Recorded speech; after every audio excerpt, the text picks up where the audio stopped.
ఈరోజు దేవుని వాక్యము రోమీయులకు రాసిన పత్రిక 5:1 ఒకటి నుంచి చదువుకుందాం. కాబట్టి విశ్వాసం మూలమున మనము నీతిమంతులుగా తీర్చబడి మన ప్రభువైన యేసుక్రీస్తు ద్వారా దేవునితో సమాధానము కలిగి ఉందుము. మరియు ఆయన ద్వారా మనము విశ్వాసం వలన ఈ కృపయందు ప్రవేశము గలవారమై అందులో నిలిచియుండి దేవుని మహిమను గూర్చిన నిరీక్షణను బట్టి అతిశయపడుచున్నాము.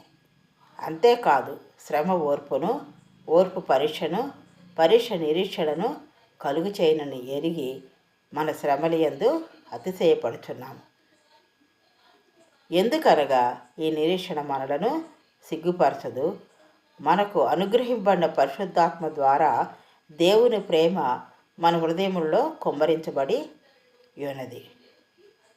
ఏలయనగా మనమింకా బలహీనులమై ఉండగా క్రీస్తు యుక్త కాలమున భక్తిహీనుల కొరకు చనిపోయెను.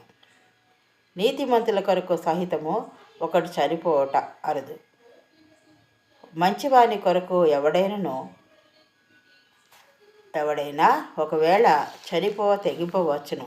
అయితే దేవుడు మన ఎడల తన ప్రేమను వెల్లడిపరుచున్నాడు. ఎట్లనగా మనమింకను పాపులమై ఉండగానే క్రీస్తు మన కొరకు చనిపోయాడు.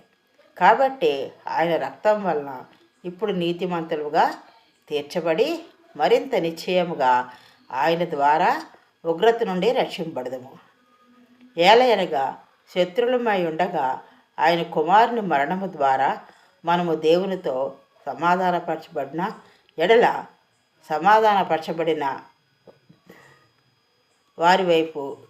వారమై ఆయన జీవించడు చేత మరణిశ్చయముగా రక్షింపడము. అంతేకాదు మన ప్రభు అయిన యేసుక్రీస్తు ద్వారా మనము దేవుని యందు అతిశయపడుచున్నాము. ఆయన ద్వారానే మనము ఇప్పుడు సమాధాన స్థితి పొంది ఉన్నాము.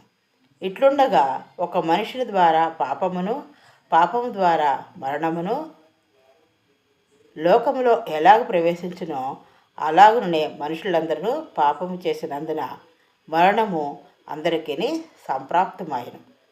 ఏలయనగా ధర్మశాస్త్రం వచ్చిన దనుక పాపము లోకములో ఉండెను కానీ ధర్మశాస్త్రం లేనప్పుడు పాపము ఆరోపింపబడదు. అయినను ఆదాము చేసిన అతిక్రమమునకు బోలి పాపము చేయని వారి మీద కూడా